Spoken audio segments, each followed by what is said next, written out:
ನಮಸ್ತೆ ಸ್ನೇಹಿತರೆ, ಇವತ್ತು ನಾವು ದ್ವಿತೀಯ BA ರಾಜ್ಯಶಾಸ್ತ್ರದ ಪರೀಕ್ಷಾ ತಯಾರಿಯನ್ನು ಮಾಡಿಕೊಳ್ಳೋ ಇದರಲ್ಲಿ ನಾವು ಬ್ಲಾಕ್ 1ರಲ್ಲಿ ಓದಬೇಕಾಗಿರುವಂಥ 15 ಅಂಕದ ಪ್ರಶ್ನೆ ಬ್ರಿಟನ್ ಸಂವಿಧಾನದ ಪ್ರಧಾನ ಲಕ್ಷಣಗಳು ಹಾಗೆ ಅಮೇರಿಕಾ ಸಂವಿಧಾನದ ಪ್ರಧಾನ ಲಕ್ಷಣಗಳು. ಈ ಎರಡೂ ಲಕ್ಷಣಗಳನ್ನು ಓದ್ಕೊಳ್ಳಿ. ಇದೆರಡೂ ಸಂವಿಧಾನದ ಲಕ್ಷಣಗಳು 15 ಅಂಕಕ್ಕೆ ಕೇಳುವ ಪ್ರಶ್ನೆ. ಒಂದು ಬ್ರಿಟನ್ನ ಸಂವಿಧಾನ, ಮತ್ತೊಂದು ಅಮೇರಿಕಾ ಸಂವಿಧಾನ. ನಂತರ 5 ಅಂಕದ ಪ್ರಶ್ನೆಯಾಗಿ ಪ್ರಧಾನಮಂತ್ರಿ ಕಾರ್ಯಗಳು ಮತ್ತು ಪಾತ್ರಗಳನ್ನು ಓದ್ಕೊಳ್ಳಿ. 5 ಅಂಕದ ಪ್ರಶ್ನೆ. 10 ಅಂಕದ ಪ್ರಶ್ನೆ ಬ್ರಿಟನ್ನಿನ ಸಾಮಾನ್ಯ ಸಭೆಯ ರಚನೆ, ಅಧಿಕಾರ ಮತ್ತು ಕಾರ್ಯಗಳು. ಬ್ರಿಟನ್ನಿನ ಸಾಮಾನ್ಯ ಸಭೆಯ ರಚನೆ, ಅಧಿಕಾರ, ಕಾರ್ಯಗಳನ್ನು ಓದ್ಕೊಳ್ಬೇಕು.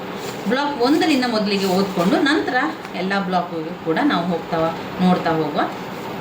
ಮೊದಲಿಗೆ ಬ್ರಿಟನ್ ಸಂವಿಧಾನದ ಲಕ್ಷಣಗಳು. ಬ್ರಿಟನ್ ಸಂವಿಧಾನದ ಲಕ್ಷಣಗಳು: ಅಲಿಖಿತ ಅಥವಾ ಬರೆದಿಡದ ಸಂವಿಧಾನ. ಅಲಿಖಿತ ಅಥವಾ ಬರೆದಿಡದ ಸಂವಿಧಾನ. ನಮ್ಯ ಸಂವಿಧಾನ. ನಮ್ಯ ಸಂವಿಧಾನ. ಸಂಸತ್ತಿನ ಪರಮಾಧಿಕಾರ. ಸಂಸತ್ತಿನ ಪರಮಾಧಿಕಾರ. 4 ಸಂವಿಧಾನ ಸಿದ್ಧಾಂತ ಹಾಗೂ ಕಾರ್ಯಾಚರಣೆಯಲ್ಲಿ ವಿಭಿನ್ನತೆ. ಸಂವಿಧಾನದ ಸಿದ್ಧಾಂತ ಹಾಗೂ ಕಾರ್ಯಾಚರಣೆಯಲ್ಲಿ ವಿಭಿನ್ನತೆ. ಏಕಾತ್ಮಕ ಮಾದರಿಯ ಸರಕಾರ.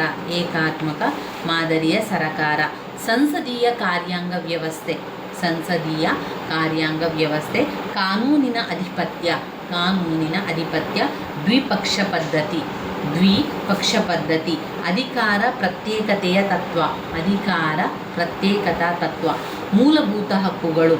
ಮೂಲಭೂತ ಹಕ್ಕುಗಳು. ತಾಳ್ಮೆ ಮತ್ತು ಸಹಿಷ್ಣುತೆಯ ಲಕ್ಷಣಗಳು. ತಾಳ್ಮೆ ಮತ್ತು ಸಹಿಷ್ಣುತೆಯ ಲಕ್ಷಣಗಳು. ಇವಿಷ್ಟು ಬ್ರಿಟನ್ ಸಂವಿಧಾನದ ಲಕ್ಷಣಗಳು. ಅಲಿಖಿತ ಅಥವಾ ಬರೆದಿಡದ ಸಂವಿಧಾನ ಎನ್ನುವಂಥದ್ದು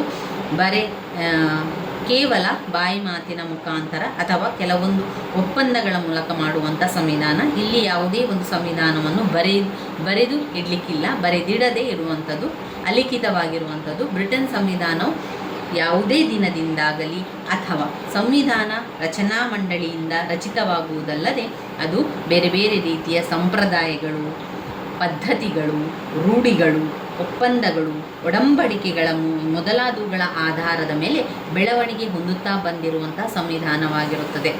ಇನ್ನು ನಮ್ಯ ಸಂವಿಧಾನವನ್ನು ನೋಡಿದರೆ ಬ್ರಿಟನ್ನ ಸಂವಿಧಾನವು ನಮ್ಯ ಸಂವಿಧಾನವಾಗಿದ್ದು ಸಂವಿಧಾನದ ತಿದ್ದುಪಡಿಯನ್ನು ಸಾಮಾನ್ಯ ಕಾನೂನುಗಳನ್ನು ರಚಿಸುವ ರೀತಿಯಲ್ಲಿಯೇ ಮಾಡಲು ಅವಕಾಶ ಹೊಂದಿದೆ. ಸಂಸತ್ತಿನ ಪರಮಾಧಿಕಾರ. ಬ್ರಿಟನ್ ಸಂವಿಧಾನವು ಸಂಸತ್ತಿನ ಪರಮಾಧಿಕಾರಕ್ಕೆ ಅವಕಾಶ ಕಲ್ಪಿಸಿದ್ದು ಇದರ ಪ್ರಕಾರ ಸಂಸತ್ತು ಯಾವುದೇ ಕಾನೂನನ್ನು ರಚಿಸುವ ಹಾಗೂ ರದ್ದುಗೊಳಿಸುವ ಸಂಪೂರ್ಣ ಅಧಿಕಾರವನ್ನು ಸಹ ಹೊಂದಿದ್ದು ಬ್ರಿಟನ್ನ ಸಂಸತ್ತು ಮಾಡಲಾಗದಂತಹ ಯಾವುದೇ ಕಾರ್ಯವೂ ಇಲ್ಲ ಎಂಬುದನ್ನು ಸ್ಪಷ್ಟಪಡಿಸಲಾಗಿದೆ. 4 ಸಂವಿಧಾನ ಸಿದ್ಧಾಂತ ಹಾಗೂ ಕಾರ್ಯಾಚರಣೆಯಲ್ಲಿ ವಿಭಿನ್ನತೆ. ರಾಜ್ಯದ ಕೈ ಕೆಳಗೆ ಕಾರ್ಯನಿರ್ವಹಿಸುವಂಥದ್ದು. ಬ್ರಿಟನ್ನ ಸಂವಿಧಾನದ ಮತ್ತೊಂದು ಲಕ್ಷಣ ಅಂತ ಹೇಳಿದರೆ ಸಂವಿಧಾನಿಕ ಸಿದ್ಧಾಂತ ಹಾಗೂ ಸರಕಾರದ ಕಾರ್ಯಾಚರಣೆಯಲ್ಲಿ ವಿಭಿನ್ನತೆ. ಸೈದ್ಧಾಂತಿಕವಾಗಿ ಹೇಳುವುದಾದರೆ ಇಡೀ ಸರಕಾರ ರಾಜ ಹಾಗೂ ಆತನ ಸಿಂಹಾಸನಾಧಿಕಾರದ ನಿಯಂತ್ರಣಕ್ಕೆ ಒಳಪಟ್ಟಿದೆ. ಸರಕಾರದ ಎಲ್ಲ ಅಧಿಕಾರ ವರ್ಗ ರಾಜನ ಕೈಗಳಿಗೆ ಕಾರ್ಯನಿರ್ವಹಿಸುತ್ತದೆ. 5 ಏಕಾತ್ಮಕ ಮಾದರಿಯ ಸರಕಾರ. ಇಂಗ್ಲೆಂಡ್ ಸಂಯುಕ್ತಾತ್ಮಕ ರಾಷ್ಟ್ರವಲ್ಲದೆ ಏಕಾತ್ಮಕ ರಾಷ್ಟ್ರವಾಗಿದೆ. ಸಂಯುಕ್ತಾತ್ಮಕ ಮಾದರಿಯ ಸರಕಾರದಲ್ಲಿ 2 ಸರಕಾರಗಳಿದ್ದು ಕೇಂದ್ರ ಮತ್ತು ರಾಜ್ಯ ಅಧಿಕಾರ ಸಂಪೂರ್ಣವಾಗಿ ವಿಭಜಿಸಲ್ಪಟ್ಟಿರುತ್ತದೆ. ರಾಜ್ಯಗಳು ಮತ್ತು ಕೇಂದ್ರ ಸರಕಾರ ತನ್ನದೇ ಆದ ಸ್ವತಂತ್ರ ಸಂವಿಧಾನವನ್ನು ಹೊಂದಿರುತ್ತದೆ ಹಾಗೂ ದ್ವಿಪೌರತ್ವವನ್ನು ಕೂಡ ರಾಜ್ಯದ ಪೌರ ಹಾಗೂ ರಾಷ್ಟ್ರದ ಪೌರ ಎಂಬ 2 ರೀತಿಯ ಪೌರತ್ವವನ್ನು ಹೊಂದಿದೆ. ಹಾಗೂ ಇನ್ನು ಅನೇಕ ಲಕ್ಷಣಗಳನ್ನು ಸಂಯುಕ್ತ ಸರಕಾರ ಹೊಂದಿದೆ. ಸಂಸದೀಯ ಕಾರ್ಯಾಂಗ ವ್ಯವಸ್ಥೆ. ಸಂಸದೀಯ ಕಾರ್ಯಾಂಗ ವ್ಯವಸ್ಥೆ. ಬ್ರಿಟನ್ ಸಂವಿಧಾನವು ಸಂಸದೀಯ ಸರಕಾರ ವ್ಯವಸ್ಥೆಗೆ ಅವಕಾಶವನ್ನು ಕಲ್ಪಿಸಿದ್ದು ಇದರಲ್ಲಿ ರಾಜನು ಮುಖ್ಯಸ್ಥನಾಗಿದ್ದರೂ ಸಹ ಕೇವಲ ನಾಮಮಾತ್ರ ಕಾರ್ಯಾಂಗಾಧಿಕಾರಿಯಾಗಿರುತ್ತಾನೆ. ಇದರ ವಾಸ್ತವ ಅಧಿಕಾರವು ಪ್ರಧಾನಿಯನ್ನೊಳಗೊಂಡ ಮಂತ್ರಿಮಂಡಲದಲ್ಲಿದ್ದು ಆ ಮಂತ್ರಿಮಂಡಲವು ಸಂಸತ್ತಿನ ವಿಶ್ವಾಸದಲ್ಲಿಯೇ ಕಾರ್ಯನಿರ್ವಹಿಸಬೇಕು. 7 ಕಾನೂನಿನ ಅಧಿಪತ್ಯ. ಬ್ರಿಟನ್ ಸಂವಿಧಾನದ ಮೂಲ ತತ್ವವಾದಂತಹ ಈ ಕಾನೂನಿನ ಅಧಿಪತ್ಯವು ಬ್ರಿಟನ್ನಿನ ಒಂದು ವೈಶಿಷ್ಟ್ಯವಾಗಿದೆ. ಇದರ ಪ್ರಕಾರ ಪ್ರತಿಯೊಬ್ಬನೂ ಕೂಡ ರಾಷ್ಟ್ರದಲ್ಲಿ ಕಾನೂನಿನ ಅಡಿಯಲ್ಲಿ ಸರಿಸಮಾನ ಹಾಗೂ ಸಮಾನ ರಕ್ಷಕ ಎಂಬುದು ತಿಳಿಸ್ತದೆ. ದ್ವಿಪಕ್ಷ ಪದ್ಧತಿ. ದ್ವಿಪಕ್ಷ ಬ್ರಿಟನ್ನ ಒಂದು ವೈಶಿಷ್ಟ್ಯ ಅಂತ ಹೇಳಿದರೆ ಅಲ್ಲಿ ಬಹುಪಕ್ಷ ಪದ್ಧತಿಗೆ ಅವಕಾಶ ಇದೆ.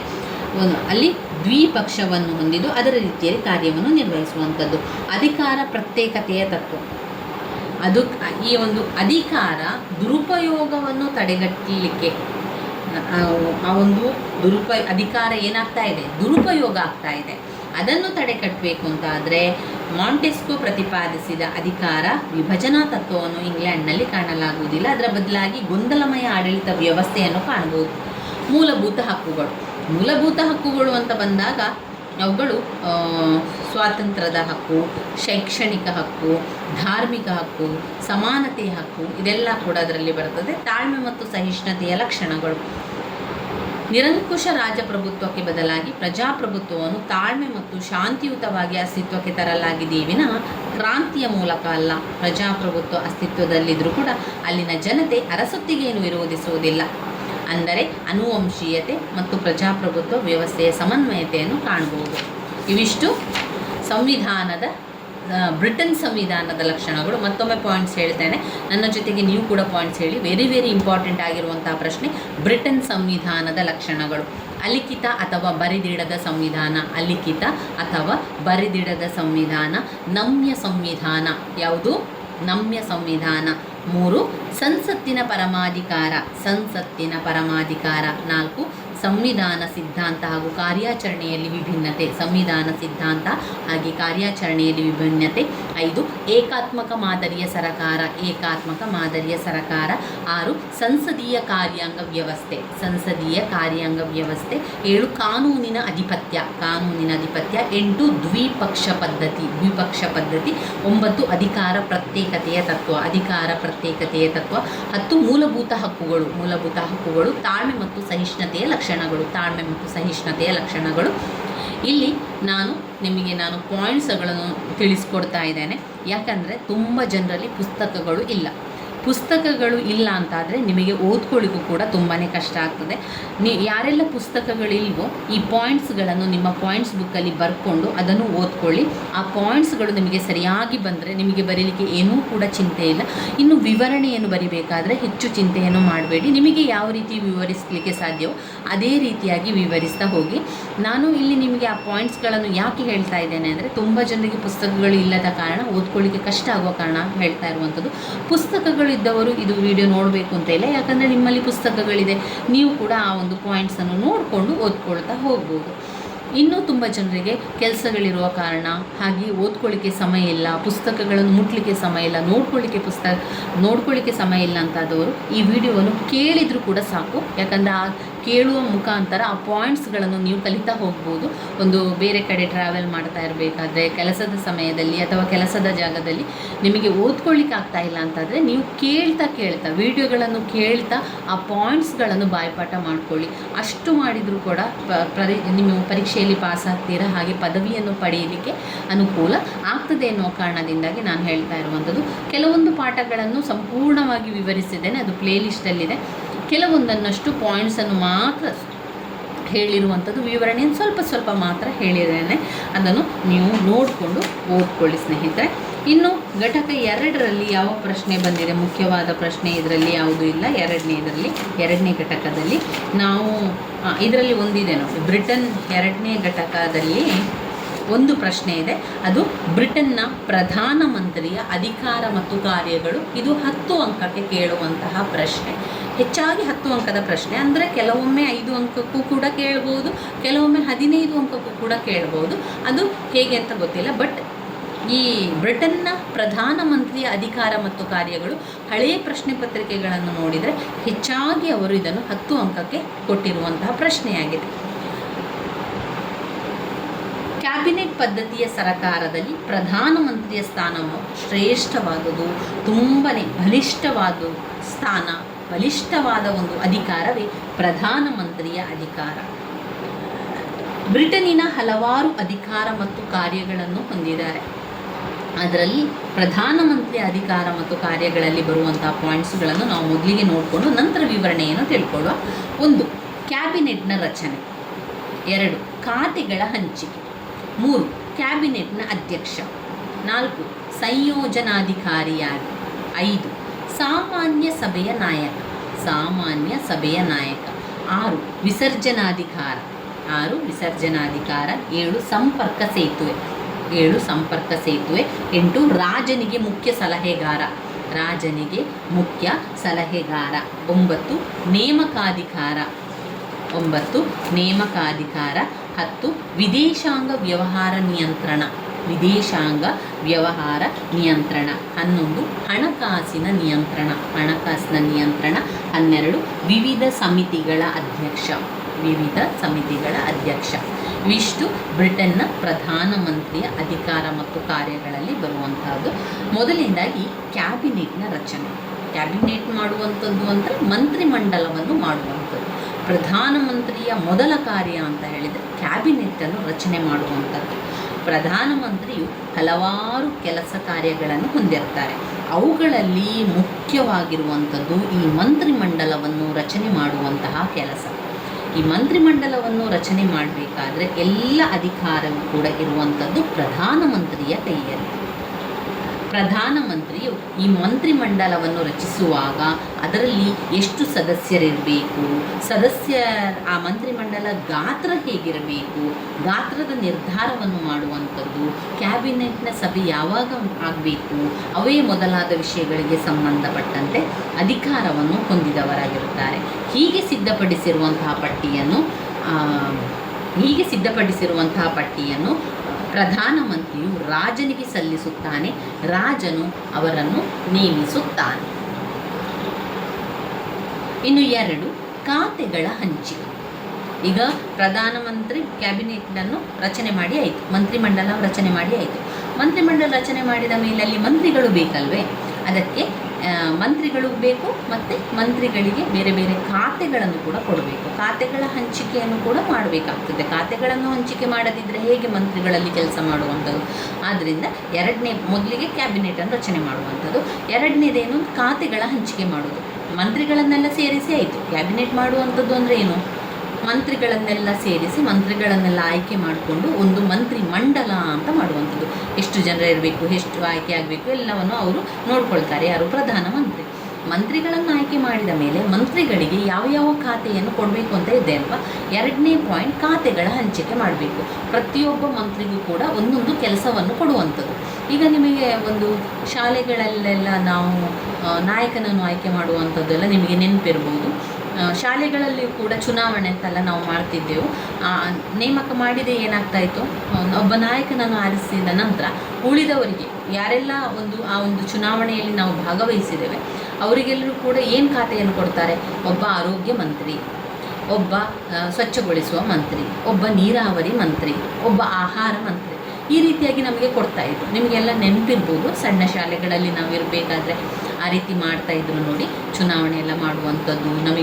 ನಾನು ಚಿಕ್ಕದಿರಬೇಕಾದ್ರೆ ನನಗೆ ಆರೋಗ್ಯ ಮಂತ್ರಿಯಾಗಿ ಕೊಟ್ಟಿದ್ದರು. ಆರೋಗ್ಯ ಮಂತ್ರಿಯಾಗಿ ಒಮ್ಮೆ, ಆಮೇಲೆ ನೀರಾವರಿ ಮಂತ್ರಿಯಾಗಿ ಒಮ್ಮೆ, ಈ ರೀತಿಯಾಗಿ ಕೊಟ್ಟಿದ್ರು. ಅವಾಗ ನಾವೇನು ಮಾಡಬೇಕು? ಆಹಾರವನ್ನೆಲ್ಲ ಊಟದ ಸಮಯದಲ್ಲಿ ಹೋಗುವಂಥದ್ದು, ಅಲ್ಲಿ ಊಟ ಎಲ್ಲ ಮಾಡ್ತಾ ಇದ್ದಾರೆ ನೋಡ್ಕೊಳ್ಳುವಂಥದ್ದು, ಅಲ್ಲಿ ಶುಚಿಯಾಗಿ ಇಟ್ಕೊಂಡಿದ್ದಾರೆ ನೋಡ್ಕೊಳ್ಳುವಂಥದ್ದು, ಅನ್ನ ಚೆಲ್ಲದ ಹಾಗೆ ನೋಡ್ಕೊಳ್ಳುವಂಥದ್ದು, ಇದೆಲ್ಲ ಆಹಾರ ಮಂತ್ರಿಗೆ ಕೆಲಸ. ನೀರಾವರಿ, ವ್ಯವಸ್ಥೆ ಎಲ್ಲ ಆಗ್ತಾ ಇದೆಯಾ, ಕುಡಿಯುವ ನೀರೆಲ್ಲ ಸಿಗ್ತಾ ಇದೆಯಾ, ಆಮೇಲೆ ಅವರು ಸರಿಯಾಗಿ ನೀರನ್ನು ಉಪಯೋಗಿಸ್ತಾ ಇದ್ದಾರಾ ಅಥವಾ ನೀರು ಪೋಲಾಗ್ತಾ ಇದೆ, ಇದನ್ನೆಲ್ಲ ನೋಡ್ಕೊಳ್ಳುವಂಥ ಅಧಿಕಾರ ಇತ್ತು. ಅದೇ ರೀತಿಯಲ್ಲಿ ಇಲ್ಲಿ ಕೂಡ ಖಾತೆಗಳ ಹಂಚಿಕೆಯನ್ನು ಮಾಡುವಂಥದ್ದು. ಮಂತ್ರಿಮಂಡಲ ರಚನೆ ಮಾಡಿದ ನಂತರ ಆ ಮಂತ್ರಿಗಳಿಗೆ ಯಾವ ಕೆಲಸಗಳನ್ನು ಕೊಡುವಂಥದ್ದು. 3ನೇ ಪಾಯಿಂಟ್ ಕ್ಯಾಬಿನೆಟ್ನ ಅಧ್ಯಕ್ಷ. ಕ್ಯಾಬಿನೆಟ್ ಅಂದರೆ ಮಂತ್ರಿಮಂಡಲ. ಆ ಮಂತ್ರಿಮಂಡಲದ ಅಧ್ಯಕ್ಷ ಯಾರು? ಮಂತ್ರಿಮಂಡಲದ ಅಧ್ಯಕ್ಷ ಪ್ರಧಾನಮಂತ್ರಿಯ ಮಂತ್ರಿಮಂಡಲದ ಅಧ್ಯಕ್ಷನಾಗಿ ಇಟ್ಟುಕೊಂಡು ಎಲ್ಲ ಕ್ರಮಗಳನ್ನು ತೆಗೆದುಕೊಳ್ಳಬೇಕಾಗಿರುವ ವಿಷಯಗಳ ಬಗ್ಗೆ ತೀರ್ಮಾನವನ್ನು ಕೈಗೊಳ್ಳುವನು. ಕ್ಯಾಬಿನೆಟ್ ರಾಜ್ಯದ ಹಡಗೆ ಇದ್ದಂತೆ, ಪ್ರಧಾನಮಂತ್ರಿ ಇದರ ಚುಕ್ಕಾಣಿಗಾರ ಇದ್ದಂತೆ, ಈತ ನಕ್ಷತ್ರಗಳ ನಡುವಿನ ಚಂದ್ರನಿದ್ದಂತೆ. ಈತ ಕ್ಯಾಬಿನೆಟ್ ಸಭೆ ಕರೆಯುವ, ಮುಂದೂಡುವ ಕ್ಯಾಬಿನೆಟ್ ಸಭೆಯ ಅಧ್ಯಕ್ಷತೆಯನ್ನು ವಹಿಸುತ್ತಾನೆ. ಇನ್ನು ಬರುವಂಥದ್ದು ಸಂಯೋಜನಾಧಿಕಾರಿ. ಪ್ರಧಾನಮಂತ್ರಿ ಕ್ಯಾಬಿನೆಟ್ಗೆ ಮಾರ್ಗದರ್ಶಕರಾಗಿ ಹಾಗೆ ಮಂತ್ರಿಗಳ ನಡುವಿನ ಸಂಯೋಜನಾಧಿಕಾರಿಯಂತೆಯೂ ಕೂಡ ಕಾರ್ಯವನ್ನು ನಿರ್ವಹಿಸುವವನಾಗಿರುತ್ತಾನೆ. ಇಲ್ಲಿ ಅವನು ಎಲ್ಲ ರೀತಿಯ ಕಾರ್ಯಗಳನ್ನು ಮಾಡಿಕೊಂಡು ಮಾರ್ಗದರ್ಶನವನ್ನು ಕೂಡ ಮಾಡುವಂಥದ್ದು. ಮಂತ್ರಿಗಳ ಸಭೆಯಲ್ಲಿ, ಮಂತ್ರಿಮಂಡಲದಲ್ಲಿ ಮಂತ್ರಿಗಳಿಗೆ ಎಲ್ಲರಿಗೂ ಕೂಡ ಒಂದು ರೀತಿಯ ಮಾರ್ಗದರ್ಶನವನ್ನು ಮಾಡುವಂಥದ್ದು, ಸಲಹೆಗಳನ್ನು ಕೊಡುವಂಥದ್ದು, ಅವರ ಕಾರ್ಯದಕ್ಷತೆ ಸರಿಯಾಗಿದೆ ಅಂತ ನೋಡಿಕೊಳ್ಳುವಂಥದ್ದು, ಮಾರ್ಗದರ್ಶನ ನೀಡುವಂಥದ್ದು, ನಿಯಂತ್ರಿಸುವಂಥ ಅಧಿಕಾರವನ್ನು ಸಹ ಹೊಂದಿರುವಂಥದ್ದು ಪ್ರಧಾನ ಮಂತ್ರಿ. ಇನ್ನು 5ನೇ ಪಾಯಿಂಟ್ನಲ್ಲಿ ಸಾಮಾನ್ಯ ಸಭೆಯ ನಾಯಕ. ಸಾಂಪ್ರದಾಯವಾಗಿ ಪ್ರಧಾನಮಂತ್ರಿಯು ಸಾಮಾನ್ಯ ಸಭೆಯ ಸದಸ್ಯನಾಗಿರ್ತಾನೆ. ಈತ ಸಾಮಾನ್ಯ ಸಭೆಯ ನಾಯಕನೂ ಆಗಿದ್ದು ಸಭೆಯಲ್ಲಿ ಕ್ಯಾಬಿನೆಟನ್ನು ಪ್ರತಿನಿಧಿಸುತ್ತಾನೆ. ಪ್ರಧಾನಿಯು ಸರಕಾರದ ವಕ್ತಾರನಾಗಿದ್ದು ಸರಕಾರದ ನೀತಿ ಧೋರಣೆಗಳನ್ನು ಕುರಿತು ಹೇಳಿಕೆ ನೀಡುವ, ವಿವರಣೆಯನ್ನು ನೀಡುವ ಮಸೂದೆಗಳ ಬಗ್ಗೆ ಮಾತನಾಡುವ ಅಧಿಕಾರವನ್ನು ಹೊಂದಿರುತ್ತಾನೆ. 6ನೇ ಪಾಯಿಂಟ್ನಲ್ಲಿ ವಿಸರ್ಜನಾಧಿಕಾರ. ಸಾಮಾನ್ಯ ಸಭೆಯನ್ನು ಅವಧಿಗೆ ಮೊದಲೇ ವಿಸರ್ಜಿಸುವಂತೆ ರಾಜನನ್ನು ಕೋರುವ ಅಧಿಕಾರ ಪ್ರಧಾನಮಂತ್ರಿಗೆ ಇರುವಂಥದ್ದು.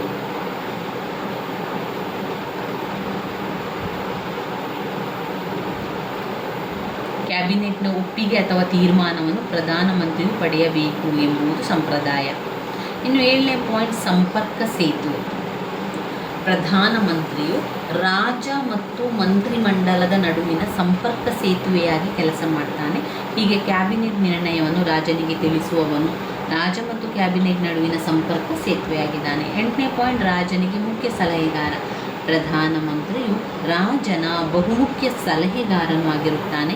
ಬಿರುದುಗಳು, ಪ್ರಶಸ್ತಿಗಳನ್ನು ಯಾವ್ಯಾವ ವ್ಯಕ್ತಿಗಳಿಗೆ ನೀಡಬೇಕು ಎಂಬುದರ ಬಗ್ಗೆ, ಮುಖ್ಯ ನೇಮಕಾತಿಗಳ ಬಗ್ಗೆ, ರಾಷ್ಟ್ರದ ಬಹುಮುಖ್ಯ ವಿಷಯಗಳ ಬಗ್ಗೆ ಕ್ಯಾಬಿನೆಟ್ನೊಂದಿಗೆ ಅಂದರೆ ಮಂತ್ರಿಮಂಡಲದೊಂದಿಗೆ ಸಮಾಲೋಚಿಸದೆ ಸಲಹೆ ನೀಡುವ ಅಧಿಕಾರವನ್ನು ಪ್ರಧಾನಿಯು ಹೊಂದಿದ್ದಾನೆ.